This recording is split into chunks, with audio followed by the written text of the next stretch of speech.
বন্ধুদের সঙ্গে ঘুরতে গিয়েছিল, তো আমার জন্য ওই জন্য আজকে এনেছে। কি এনেছো? দাঁড়াও, এই দেখো, দেখে ধরো তোমার, দেখে দেখে কি বেরোয় কি বেরোয় কি বেরোয়। বাপরে, इतना बड़ा क्या है? Chicken cutlet?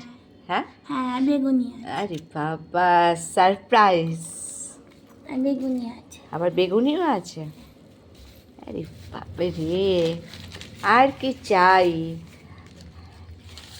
তো মনে হচ্ছে যেন আমি যেন সেই ছোট্ট বাচ্চাটা হয়ে গেছি।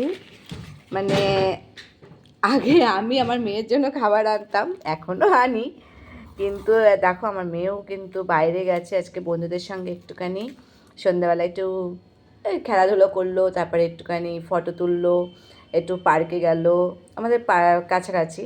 আর আবার আমার জন্য আবার নিয়ে এসেছে। ওকে আমি দিয়েছিলাম 100 টাকা হাত খরচ হিসাবে, যে 3টে বন্ধু মানে 3টে মেয়ে বান্ধবী ওরা গেছে, তো ফটো দিয়ে দেবো। তো আমি বললাম যে ঠিক আছে তোমরা 3জনে একটু ফুচকা টুচকা যা হোক কিছু খেয়ে নিও। তো দেখো আবার আমার জন্য আবার এটা নিয়ে চলে এসেছে। থ্যাংক ইউ সোনামা, থ্যাংক ইউ। এই হচ্ছে সন্তানের ভালোবাসা, বুঝেছো বন্ধুরা?